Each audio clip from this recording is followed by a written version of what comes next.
Hi friends, Pragyan Lakhia here. आज मैंने अपने ट्रेडिंग करियर का सबसे बड़ा ट्रेड किया और वो भी ऑप्शन बाइंग के साइड। जनरली मैं ऑप्शन सेलिंग करता हूं, लेकिन आज बहुत टाइम के बाद मैंने ऑप्शन बाइंग किया है। ऑप्शन बाइंग तब करते हैं हम जब हमें पूरा कन्विक्शन होता है कि अब इस बार मार्केट नीचे या ऊपर आ सकता है।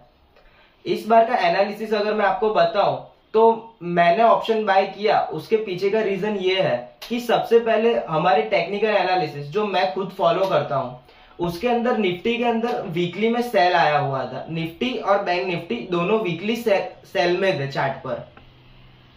इसके अलावा निफ्टी के वीकली के सेल के साथ निफ्टी डेली में भी सेल सिग्नल दे रहा था और ये कुछ इस तरह का सेल सिग्नल था कि निफ्टी अपने प्रीवियस स्विंग लो तक जा सकता था, जिसको हम बाद में चार्ट पर भी देखेंगे।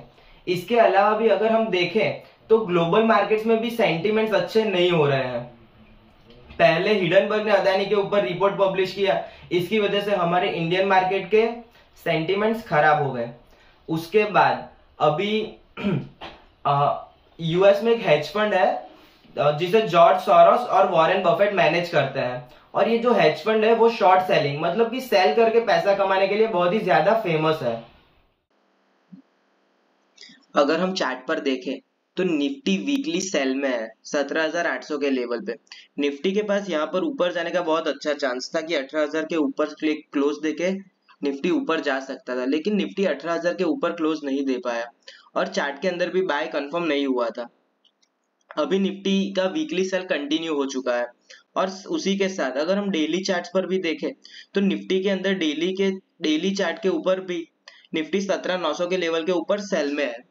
अगर निफ्टी जब भी हमारे चार्ट के अंदर ऊपर की साइड येलो के लाइन को टच किए बगैर सेल देता है तो ये 10 में से 9 बार अपने प्रीवियस स्विंग लो जो इस कंडीशन में 17,350 है, जहां पर मैंने ऑलरेडी लाइंस ड्रॉ करके रखी है, वहां तक निफ्टी इस बार आ सकता है। और जैसा कि मैं आपको इस वीडियो में बता रहा हूँ कि अभी करंट सिनारियो जो है वो अच्छा नहीं लग रहा है, ग्लोबल सेंटीमेंट्स है या जो कुछ भी है वो पॉजिटिव तो बिल्कुल भी नहीं लग रहा है, और मार्केट जब भी नीचे आता है तो बहुत ही क्विकली आता है। और अभी चार्ट भी यही कह रहा है कि अगर मार्केट नीचे आता है तो इसका अभी नेक्स्ट सपोर्ट जो है वो 17,350 के पास ही है। तो मैं ऐसा एक्सपेक्ट करता हूँ कि निफ्टी 17,350 तक आ सकता है। फंड जो चलाते हैं जॉर्ज सोरोस, उसका स्टेटमेंट आया था कि गौतम अदानी के कारण इंडियन बैंक का फाइनेंशियल सिस्टम रिस्क पर है और उन लोगों ने इंडियन इकोनॉमी और इंडियन स्टॉक मार्केट को सेल किया हुआ है। जॉर्ज सोरोस जो है वो कई सारी इकोनॉमी को शॉर्ट करके खत्म कर चुके हैं। उन्होंने थाईलैंड की करेंसी बात को भी बहुत हेवीली शॉर्ट किया था, उन्होंने लंदन बैंक को भी शॉर्ट करके खत्म कर दिया था और वो शॉर्ट करने के लिए फेमस है। और उनके इस तरह के स्टेटमेंट देने के बाद अगर आप ग्लोबल मार्केट के सेंटीमेंट्स भी देखें तो वो भी इतने पॉजिटिव नहीं है। और एक बात, ये जॉर्ज सोरोस का ये स्टेटमेंट आने के बाद रशिया और यूक्रेन के बीच में वॉर चल रहा था।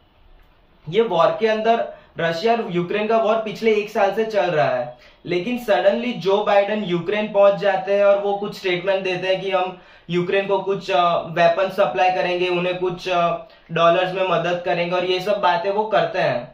तो इसके पीछे और एक रीजन जो मुझे भी लगता है कि ये शायद पॉसिबल है कि जब भी जो बिडेन की इलेक्शन का फंडिंग जो था उसमें जॉर्ज सोरोस और वॉरेन बफेट ने हेवीली उनके जो बिडेन को पीएम बनाने के लिए हेवीली फंडिंग किया हुआ था। अभी अगर यहाँ से जो बिडेन रशिया यूक्रेन गए हैं तो रशिया यूक्रेन के अंदर सेंटीमेंट बिगड़ने के कारण ग्लोबल सेंटीमेंट्स खराब हो रहा है और इसके कारण वर्ल्ड इकोनॉमी गिर सकती है। तो ये जिस तरह का घटनाक्रम घट रहा है कि यूएस प्रेसिडेंट का पहले यूक्रेन जाना, फिर चाइना के डिफेंस मिनिस्टर का रशिया जाके रशियन डिफेंस हेड से मिलना, तो ये मतलब ये जो सारे सेंटीमेंट्स है वो नेगेटिवली दिख रहे हैं और उसके साथ साथ चार्ट भी अच्छे नहीं लग रहे हैं मार्केट्स के। तो इन्हीं सभी का कारण से ऐसा लगता है कि मार्केट अगर नीचे आता है तो बहुत ही जल्दी से नीचे आ सकता है, और इसीलिए मैंने बहुत टाइम के बाद ऑप्शंस बाय करके ट्रेड किया है। अगर आप ही सोचिए, अगर यूएस को हेल्प ही करनी है तो हेल्प करने के लिए आज के टाइम में वहां पर यूक्रेन जाने की क्या जरूरत है। अगर हेल्प ही करनी है तो एक वीडियो कॉल से भी हेल्प कर सकते हैं अगर उनको करना है तो। वो वहां जाके पब्लिक में रन कर रहे हैं, वीडियो पोस्ट कर रहे हैं, तो ये तो कुछ अच्छे साइन नहीं है। और उसके बाद चाइना के जो डिफेंस मिनिस्टर है वो वहां से रशिया जाते हैं और रशिया के डिफेंस मिनिस्टर से मिलते हैं, जेलेंस्की से। तो ये जो हो रहा है वो कुछ अच्छा नहीं लग रहा है। इसके अलावा यूएस के अंदर भी बॉन्ड यील्ड जो है वो धीरे धीरे बढ़ रही है। अभी यूएस के अंदर बॉन्ड यील्ड जो है वो 4% पर पहुंच गई है। तो ये सब ग्लोबल सेंटीमेंट्स जो है वो बहुत ही खराब हो चुके हैं, ऐसा मुझे लगता है। और इसके साथ साथ मेरे चार्ट के ऊपर निफ्टी ने भी डेली के अंदर सेल दिया है, और वो कुछ इस तरह का सेल है कि निफ्टी अपने प्रीवियस स्विंग लो 17,350 तक आ सकता है। इसीलिए मैंने बहुत ही टाइम के बाद ऑप्शंस बाय करके एक हैवी पोजीशन बनाई है, और अगर मैं इस पोजीशन में सही रहता हूं तो इसके प्रॉफिट का वीडियो मैं कल आपके साथ शेयर करूंगा। अभी के लिए इतना ही। अगर आपको वीडियो अच्छा लगा हो तो वीडियो को लाइक कीजिए और हमारी चैनल